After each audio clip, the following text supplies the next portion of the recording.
Gbogbo ẹ̀yin Mùsùlùmí ẹ kú oríire o. Ìròyìn ayọ̀ mú wá fún yín. Gbogbo ẹ̀yin Mùsùlùmí ní Nàìjíríà, gbogbo ẹ̀yin tẹ́ fẹ́ lọ sí Hajj, mo mú ìròyìn ayọ̀ wá fún yín. Eléyìí gbẹ́nu tán gidi ni o. Ààrẹ Nàìjíríà àti igbákejì wọn Kashim Shettima, ìyẹn Vice President Nàìjíríà, wọ́n ti gbé 90 billion kalẹ̀ fún ẹ̀yin Mùsùlùmí tẹ́ fẹ́ lọ sí Hajj lọ́dún yìí. Rí pé ìròyìn ayọ̀ ni 90 billion naira ni ìjọba Nàìjíríà gbé kalẹ̀ fún gbogbo Mùsùlùmí tó fẹ́ lọ fún Hajj láti fi lè gẹ́gẹ́ bí ẹ̀dínwó. Bóyá wọ́n ṣàkíyèsí pé owó tó máa gbà àbí owó tó máa ná yín láti lọ sí Hajj lọ́dún yìí ó pọ̀ ju ti tẹ́lẹ̀ lọ, àti pé torí bí nǹkan ṣe wọ́n nílùú àti bí nǹkan ṣe rí, wọ́n wá ní kọ́ o àwọn máa bá yín ṣe ẹ̀dínwó owó yín. Wọ́n wá gbé 90 billion naira kalẹ̀ kẹ́ ẹ lè fi lọ sí Hajj lọ́dún yìí. Rí pé ìròyìn ayọ̀ ni. Bẹ́ẹ̀ ni táwa kan máa ń sọ fún yín pé ìlú Nàìjíríà yìí pé kò lè dáa mọ́, á dàbẹ̀ pé ṣe là ń ṣépè fún Nàìjíríà. Ìlú tí ò bá ti mọ bó ṣe máa ń place priority wọn right. Ní ọ̀sẹ̀ bíi méjì sẹ́yìn ni wọ́n dúnàdúrà lórí ọ̀rọ̀ pé iye tí wọ́n máa san fún àwọn òṣìṣẹ́. Àwọn òṣìṣẹ́ propose bóyá 700,000, mo ti gbàgbé tán propose, àbí bí 300 and something thousand. Ìjọba padà negotiate sí 48,000, pé 48,000 naira náà wọ́n lè san. Owó tá a wá ń sọ yìí, ẹ má gbàgbé o, 90 billion tá à ń sọ yìí, nínú ẹ̀ 90 billion yẹn nínú owó àwọn òṣìṣẹ́ ni o, nínú taxpayer money ni o. Nínú taxpayer money náà ti máa yọ 90 billion jáde. Àwọn òṣìṣẹ́ tó wá ń ṣiṣẹ́ yìí, wọ́n sọ fún yín pé iye tẹ́ ń fáwọn owó táwọn ń gbà ti kéré jù. Ẹ ń complain pé corruption pọ̀ nílùú. Báwo ni corruption ṣe ní máa pọ̀ ńgbà tẹ́ bá wọn dá pay àwọn òṣìṣẹ́?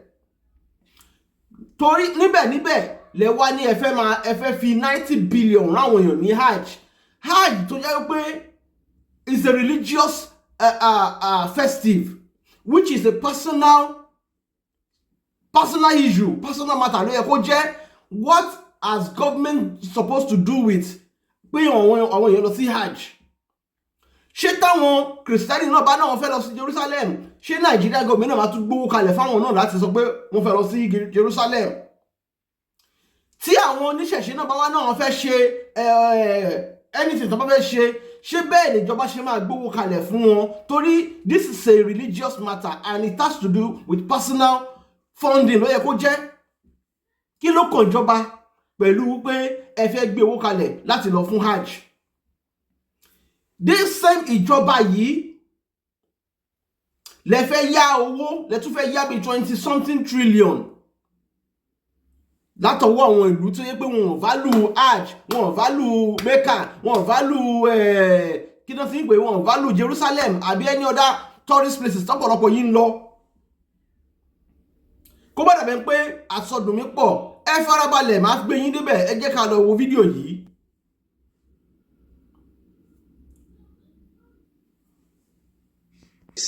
In another development, reactions have trailed President Bola Ahmed Tinubu's approval of 90 billion naira to subsidize the cost of this year's Hajj pilgrimage. Vice President Kashim Shettima made the announcement during the inaugural Hajj airlift at the Sir Ahmadu Bello International Airport in Kebbi State on Wednesday.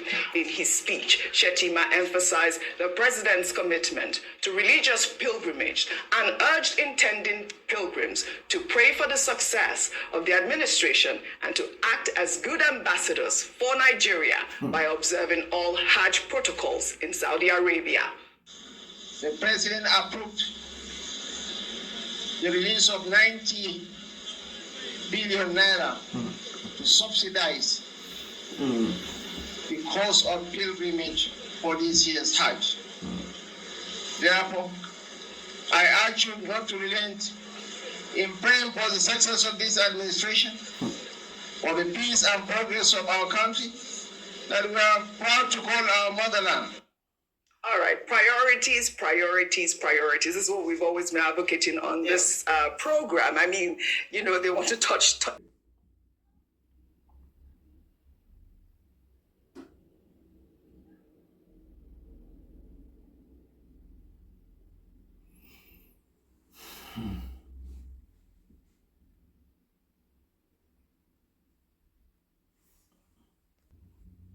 Pension funds, like we talked about, and then now it's 90 billion, not 1 million, not 1 billion, 90 billion. Well, let me take some reactions before I come to you. Hazard wrote, I'm curious to understand the rationale behind the government subsidizing Hajj in a country facing hunger and food shortages. While it is important to fulfill religious obligations, it seems more prudent to prioritize addressing the immediate needs of the population. Olu wrote, taxpayers' money is being spent on religion that should be personal. But they said Nigeria is a secular state. Okay. Well, I hope they will sponsor Christian pilgrimage to Jerusalem too. But honestly, we don't need this right now. Pint of Gary is 3,500 naira. Poor men are struggling to breathe. Shall we quote President Bola Ahmed Tinubu? Let the poor breathe. I mean, this, I believe, should also be looked into. Ayo. Totally looked into, and I'm glad that you're taking this story straight after we talked about the fact that they want to touch pension funds to be able to fund infrastructural projects. Now, there are two things. The first thing is that, yes, great idea that the government wants to invest in infrastructure.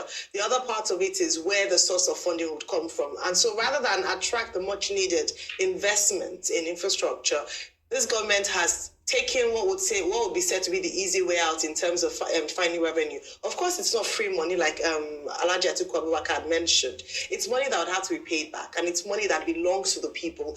And there's also a concern, and this I think is the biggest, as to how the funds would even be managed if they succeed in touching the 20 trillion naira. Because if we would take the money and then we'll be subsidizing 90 billion naira for Hajj, or be spending money, I know they say it's infrastructure, but at the end of the day, they will say, oh, something came up, we had to spend money on that. And that's what we talk about, that when we borrow money, what the money is actually used for. We don't seem to look like a serious nation. If at this point, we are still paying 90 billion naira, this year's school feeding program is budgeted to be 100 billion naira, 10 billion naira shy of this.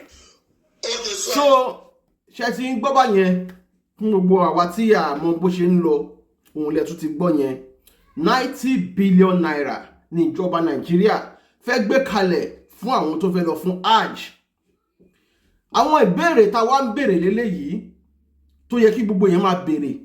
Gbogbo ìwọ tó bá jẹ́ pé òṣìṣẹ́ ni ẹ́ ní Nàìjíríà, àsìkò tó yẹ kó o bọ́ síta lélẹ́yìí kẹ́ ẹ béèrè lọ́wọ́ ìjọba wípé a ò gbà irú nǹkan tẹ́ fẹ́ ṣe yìí kò tẹ́ wa lọ́rùn.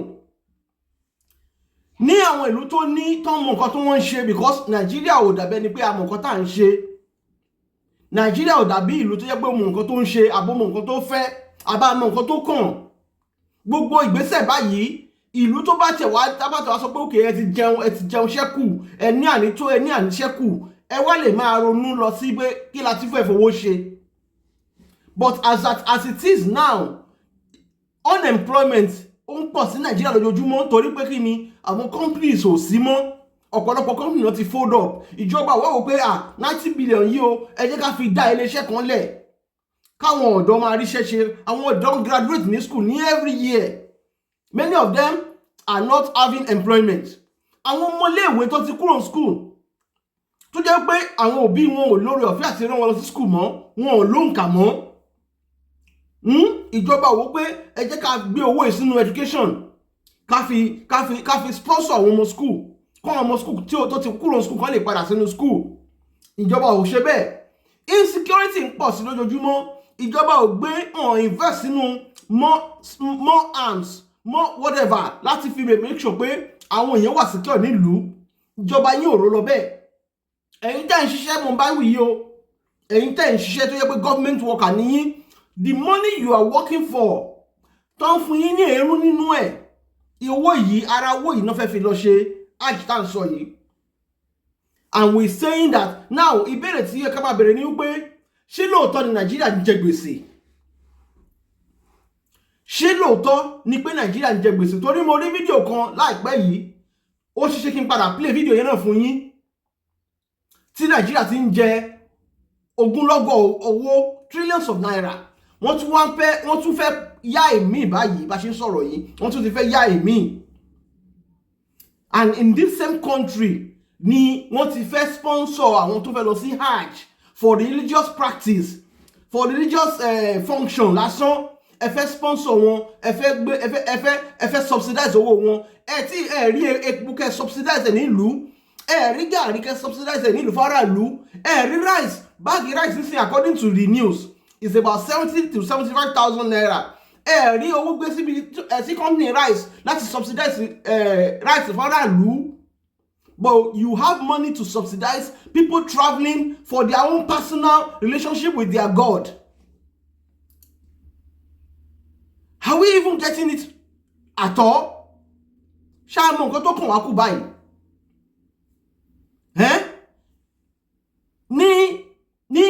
Okay, tọ́pọ̀lọpọ̀ yín bá máa sọ̀rọ̀ ẹ máa sọ pé wọ́n fẹ́ lọ síbẹ̀ láti lọ ṣàdúrà fún Nàìjíríà kí Nàìjíríà lè ní ìlọsíwájú. Okay, eléyìí tẹ́ lọ ní ọdún tó kọjá ẹ ṣàdúrà ńbẹ̀ èyí tẹ́ lọ ní year before ẹ ṣàdúrà ńbẹ̀ eléyìí tẹ́ lọ ní 10 years ago ẹ ti ṣàdúrà ńbẹ̀ àbádúrà yẹn ò gbà. Àwọn ìlú tó wà láyé tí wọ́n ní ìlọsíwájú ọ̀pọ̀lọpọ̀ àwọn ìlú tẹ́ lọ ń yáwó ńbẹ̀ yìí ṣé àdúrà náà wọn náà ń gbà tí ìlú wọn fi ń ní ìlọsíwájú ṣó níbi tó ti lọ ń ṣe àdúrà kí ìlú wọn bá lè ní ìlọsíwájú àbí wọ́n ń lo làákàyè wọn.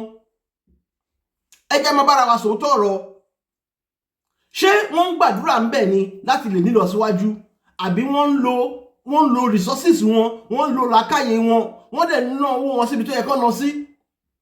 Nígbà tí China tó bá gbé owó kalẹ̀ ń sìn sí inú education àwọn ọmọ ọdún 3 ọdún 4 ọdún 5 ní school ní kindergarten wọ́n ti rí àwọn tí ń fi àwọn nǹkan ṣe eré ọwọ́. Àwọn ọmọ kékèké àwọn ọmọ ọdún 6 ọdún 7 wọ́n ti mọ nǹkan tó fẹ́ ṣe tó bá dọjọ́ wájú they are already practicing it. Ṣùgbọ́n wa that is the major problem. Tá bá dẹ̀ sọ̀rọ̀ sí pé religion is one of the biggest problems tá ní Nàìjíríà ọ̀pọ̀lọpọ̀ á ní ká mórí wá kàn wọ́n gé. Look at what we are thinking. Ẹ wo bí táwa invest sí ṣé tá bá ti okay religion tá ti practice láti bí 30-40 years ago. Tí ó yẹ pé Nigeria is not one of the best country now in the world because wọ́n sọ pé lára àwọn ìlú tó ń pray jù in the world Nigeria is between one to I think number 3 Nigeria wà. Now ṣé àdúrà tá à ń gbà látọjọ́ yìí kò yẹ ká ti dọ pé tó yẹ ká àdúrà ló máa ń jẹ́ kí ìlú tóbi kí ìlú dáa kí ìlú ní fọkànbalẹ̀ ṣé ibi tí Nigeria wà nínú ẹ̀ka wà ni. Àwọn ìlú táwọn sọ tó kù tá ń sọ pé they are one of the most prayerful country in the world ẹ lọ check wọn. Àwọn ìlú tó ń gbàdúrà yẹn tó yẹ pé wọ́n believe nu pé táwọn bá ti gbàdúrà o nǹkan máa ṣé báyé wọn ṣé ẹ lè fọlá ìlú wọn tọrọ báyìí. Ara wọn ní Iraq wà àwọn ìlú tó ń gbàdúrà jù ara wọn ní Afghanistan wà tó tún dà pé àwọn yẹn tún gbàdúrà ju Nàìjíríà lọ ṣé ẹ lè fọlá àwọn tọrọ. You want to put money for Hajj for what in this situation? Ṣé àwọn ìjọba wa ìṣọ́ ní alámọ̀ràn gidi ṣá? Ṣọ́ lẹ́ni tó ń gbà wọ́n nímọ̀ràn gidi ṣé wọ́n mọ bára ṣe ní aráàlú ṣá? Ẹni bá fẹ́ lọ sí Hajj ẹ jẹ́ kó sponsor ara ẹ̀ ní Hajj. It's a personal decision that somebody wants to go to Hajj. So let it be personal money of ease ló máa fi lọ sí Hajj. Mo ṣe kí ìjọba máa lóhùn gbówó kalẹ̀. Either for Christian or for Muslim or for whatever reason kò sí nǹkan tó kàn ìjọba pẹ̀lú religion stuffs religious functions kí ló kàn ìjọba pẹ̀lú ẹ̀ owó táwọn kan ṣiṣẹ́ fún táwọn kan lágùn fún tó jẹ́ pẹ̀lú míì á jí lágo 4 àárọ̀ ló tún máa jí kúrò nílé ẹ̀ kó bàbá létí débi iṣẹ́ á wá ṣiṣẹ́ ẹ̀ tán fún ìjọba at the end of the day wọ́n máa fún ní èlò lè fún wọn tẹ́lẹ̀ 30,000 naira 30,000 naira in this economy. Ìjọba ọ̀dẹ̀ wò pé ẹ jẹ́ ká subsidize transportation fún àwọn aráàlú ẹ jẹ́ ká subsidize oúnjẹ fún àwọn aráàlú. Now another question is that ṣé Nàìjíríà ti ẹ̀ ní any natural resources rárá ṣá àbá ní? Because ó tún ní fídíò kan tí mo rí tó jẹ́ kí wọ́n máa wò pé ṣé lóòótọ́ ṣé Nàìjíríà tẹ̀ ní natural resources? Tá a bá ní natural resources bá ṣe ń claim pa ni, kí ni ṣé à ń ta sí gbòòrò ni sáwọn ìlú míì ni? Tó bá yẹ pé ṣe là ń ta sí gbòòrò ká sọ pé torí pé àánú rọ̀ ọ̀fẹ́ àti ní agbára láti máa utilize àwọn nǹkan yẹn fúnra wa. Tó bá yẹ pé ṣe là ń ta sáwọn ìlú míì ni, àwọn owó tá à ń gbà ń bẹ kí ni ìjọba fi ń ṣe? Torí àwọn ìlú míì tó yẹ pé àwọn náà ní natural resources tí wọ́n tó wọ́n ní òun náà fi ń tọ́jú aráàlú. Àwọn ìlú kan wà tẹ́ pé wọ́n ń sanwó iná ń bẹ̀, wọ́n ń sanwó omi, wọn kódà tẹ́ fẹ́ ra mọ́tò wọ́n ti subsidize mọ́tò yín dáadáa tẹ́yìn gan máa gbé wọ́n ti subsidize owó mọ́tò fún wa. Owó tàbí sọ yìí owó tó ń rí látara àwọn àlùmọ́nì wọn ni wọ́n fi ń ṣe gbogbo ohun tá à ń sọ yìí. How long are we going to continue like this? That's another question. Táwa kọ́mádé wọn sọ wípé ẹ jẹ́ ká pín ìlú yìí. Okay, ṣé ó wà nínú constitution Nàìjíríà náà wípé kí wọ́n máa fowó ràn wọ́n lọ sí Hajj? Ṣé ó wà nínú ìwé òfin Nàìjíríà pé kí wọ́n máa fi owó ràn wọ́n lọ sí Hajj? Now, before you know it, eléyìí náà tún di custom kan, á tún di pé lọ́dọọdún sìn. Ẹ má jẹ́ kí n tàn yín. 90,000 lẹ gbọ́ lọ́dún yìí. Ẹ̀yin workers ló tún bá wí sìn yìí o. 90,000 ló sọ pé wọ́n fi ràn wọ́n lọ sí Hajj lọ́dún yìí. Tẹ́ ẹ̀ bá ti dìde sí, tẹ́ ẹ̀ sọ nǹkan kan sí, owó tó yẹ kó fi kún owó oṣù ti yín òun ni wọ́n fẹ́ fi rán àwọn kan lọ sí Hajj yìí. Tẹ́ ẹ̀ bá ti wá ṣe nǹkan kan lórí ẹ̀ tó bá máa di ọdún tó ń bọ̀ láti 90,000 tẹ́gbọ́n sìn ó ṣeéṣe kó di $150 billion.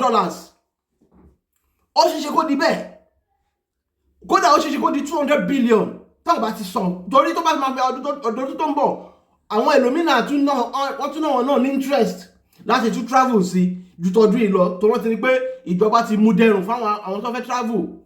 How are we still enslaving ourselves in this time of the day? By thinking that when you travel to another person's country to go and pray, then that prayer will be answered in your own country. Who thinks like that? Who thinks like that? Ẹ rí pé àfibẹ́ ni pé wọ́n ń ṣe Nàìjíríà torí ó dàbí pé àwọn ìjọba wọn ti ẹ̀mí tó kàn rárá. Ẹ fẹ́ fi 90 billion rán àwọn èèyàn lọ sí Hajj láti lọ ṣe àdúrà. Wọ́n á lè ṣàdúrà fún yín fún pé kí Nàìjíríà kó lè dáa. Owó tẹ́yẹ kẹ́ ẹ fi ṣe ìlú yín kó dáa, ẹ fẹ́ fi lọ máa ṣe owó, ẹ fẹ́ fi owó yẹn lọ gbàdúrà kí ìlú yín lè dáa. Do you have what you are thinking at all? Any sector of the country tẹ́ ẹ bá invest 90 billion sínú ẹ̀ ẹ máa rí effect ẹ̀ nínú ìlú.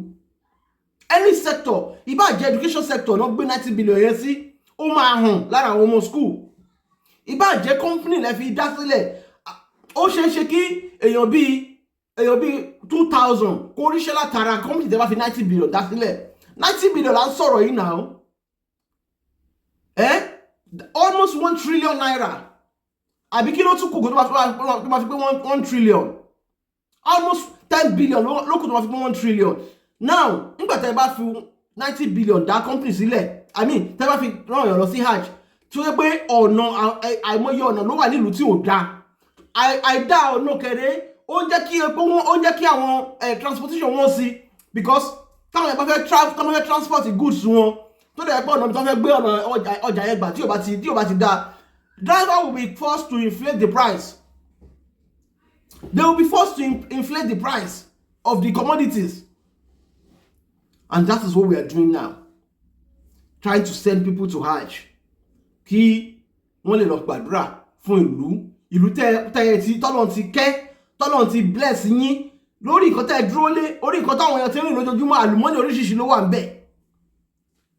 What else do you want from God? What else do Nigeria want from God? On your land, many countries in the world are aspiring, they are begging to have what you have in your land. In fact, some of the countries that you visit or that you will go for this pilgrims thing, many of those countries wish that they have what you have on your land, and they will not even think of Some of those countries wish they have what you have on your land, but you are still going there to go and pray for what you already have.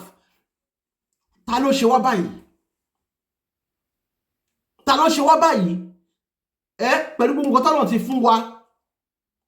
Ní Nàìjíríà, àwọn ibì kan wà ní Nàìjíríà tó yẹ pé tó bá lọ síbi odò ń bẹ̀, tó bá kàn bu omi, tó bu omi yẹn dáadáa, wàá máa bu epo pẹ̀lú omi yẹn ni. Epo yẹn kéré, ó ní nǹkan táwọn ìlú mi fi ṣe láyé. Raw petrol àbí raw crude oil bá ṣe ń pè é. Àwa nílò ẹ̀ wa. Any gold, any zinc, any copper, any limestone, tó fi ṣe cement, and kí la ní. Still, now mo wá rí fídíò kan lánàá tí mo wá sọ pé àbí lóòótọ́ ni àbí kò ṣe lóòótọ́. Tí wọ́n sọ ní fídíò yẹn pé àwọn ìjọba àwọn tí a gba òmìnira lọ́wọ́ wọn, mi fẹ́ porúkọ wọn directly lédè wọn ni. Wọ́n ní gbogbo àlùmọ́nì ta ní lórí ilẹ̀ wa Nàìjíríà lọ́wọ́ lẹ́ni. Àwọn ni wọ́n sì ń jàǹfààní lára ẹ̀, pé àwọn náà ní gbogbo àlùmọ́nì tó wà ní Nàìjíríà lọ́wọ́lọ́wọ́, pé kò ń ṣe ti Nàìjíríà, pé àwọn náà ní, pé ara agreement wọ́n sign nígbà tó fẹ́ fún wa ní òmìnira nìyẹn. Ṣé bẹ́ẹ̀ wá ni àbí bẹ́ẹ̀ kọ́? We don't know, but ó jọ gàté kò jọ gàté. Báwo la ṣe máa níwọn àlùmọ́nì tó pọ̀ tó bá yẹn ní Nàìjíríà tí ìyà dẹ̀ máa jẹ àwọn èèyàn tó báyìí? Tó bá yẹ pé ṣe lẹ́ ń ta àwọn kinní yẹn sáwọn olúbòmíì, owó ẹ̀ ń kọ́ kí lẹ fi ń ṣe? Kí ni ìjọba Nàìjíríà fi ń ṣe? Àwọn ìlú kan wà tó pé cement lásán ni wọ́n ní, àdẹ̀mú bí ni wọ́n ṣe rí. Cement lásán ni wọ́n ní as ohun àlùmọ́nì, wọ́n ní limestone nínú wọn, wọ́n dẹ̀ fi ń ṣe cement. Àwọn ìlú bíi Tunisia, wọ́n ní cement, wọ́n dẹ̀ ń ta sáwọn ìlú kan, àwọn neighboring countries wọn, and they are making a very good money from it. Now, àwa ní cement yẹn, a ní àwọn nǹkan mìí tá tiẹ̀ tọ́pọ̀lọpọ̀ wa gan mọ̀ pa ní. Gbogbo nǹkan tá lè fi ṣe fóònù ó wà ní Nàìjíríà ń bẹ̀ yẹn. Tí ẹ bá fẹ́ build fóònù, tẹ fẹ́ build complete phone, àbí fẹ́ build mọ́tò, gbogbo nǹkan tá ní láti fi build àwọn nǹkan yẹn, a ní lórí ilẹ̀ wa Nàìjíríà ń bẹ̀ yẹn. Still, look at the way Nigeria is today because of these people tó ń pera wọn leaders yìí ni.